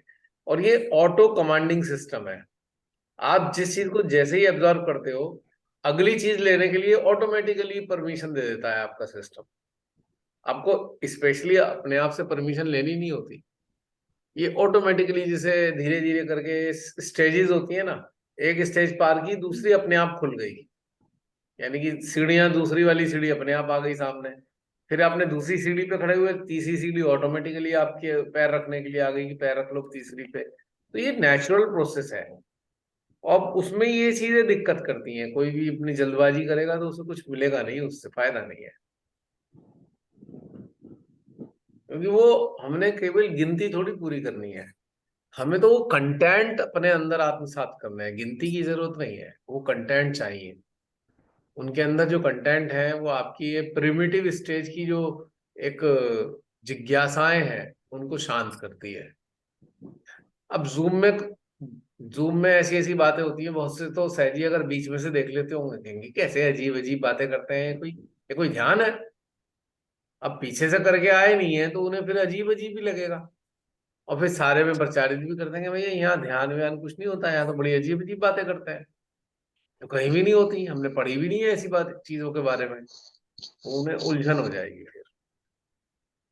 तो इसलिए सीरीज में आना बहुत जरूरी है, सीरीज के अंदर आप अच्छा, एक चीज और भैया, जी जी कि एक्चुअली क्या होता था कि मैं रात को ना 11 साढ़े 11 बजे मुझे नींद आ जाती थी, जो मेडिटेशन वाले सेशन होते थे ना जूम में, जी। वो तो मैं देख लेता था, लेकिन जो कन्वर्सेशन और शेयरिंग वाले होते थे उसमें सो हम्म जाता था। अब हम्म जो आपकी जो वीडियोज आती है ना उसमें, और अब मैं देखता हूँ कि भाई ये जब मैं इस टाइम सो गया था तो उसके बाद की वीडियो है, तो जो शेयरिंग वाली वीडियोस देखता हूँ तो पता चलता है मैंने क्या मिस किया। यस। रियली मैं अपनी फीलिंग बता रहा हूँ कि अब मुझे महसूस होता है कि भाई अगर मैं जग रहा होता तो मैं मुझे उस टाइम ये चीज मिल जाती, मैं सो गया तो खो गया। ऐसा नहीं है, आप आपकी तो चलो ये वाली फीलिंग थी, बहुत से हमारे शुरू में जुड़ने वाले सहजी बहुत समझदार थे, कहते थे अरे ध्यान ही तो सब कुछ है, ध्यान में जुड़ जाओ बाकी छोड़ो। तो आज बेचारे वो कहीं दिखाई भी नहीं देते, ऐसे लोग बहुत सारे गायब हो गए हैं यहाँ से। मेरे ख्याल से ग्रुप में तो होंगे पर जूम में नहीं दिखाई देते काफी लोग, वो वही वाले थे, भाई ध्यान में ही तो सब कुछ है, बाकी बातों में क्या रखा है, तो चर्चा है तो हम सेंटर में भी गॉसिप कर लेते हैं, गॉसिप ही तो हो रही है यहाँ पे, नहीं? नहीं भैया, मेंटल लेवल पे थोड़ी है जो गॉसिप होगी, ये तो अंदर से चल रहा है और डिवाइन करवा रही है श्री पर माता जी, उनको तो ये तो चैनल ऊपर से चल रहा है ना। पर उनको लगता था ना कि खाली गॉसिप है ये तो। वो तो अपनी समझ से समझेंगे ना भैया। अब चूंकि इस गॉसिप में ऐसी ऐसी प्रॉब्लम सॉल्व हो जाती हैं आप सबकी एक दूसरे से शेयरिंग करके, तो वो कहाँ मिलेगी, वो तो कौन सी किताब में भी नहीं है, वो चीजें लेक्चर्स में भी अवेलेबल नहीं होंगी बहुत सारी मानव के स्तर की। अब मानव के स्तर की बातें तो श्री माता जी ने की नहीं है, अब हम लोग मानव है तो भैया हम तो अपने मानव की स्तर की शेयरिंग करेंगे ना, और हमारी उस मानवीय स्तर की शेयरिंग से ही तो रास्ता खुलना है, जो सीकर है उनका कैसे खुलेगा अदरवाइज?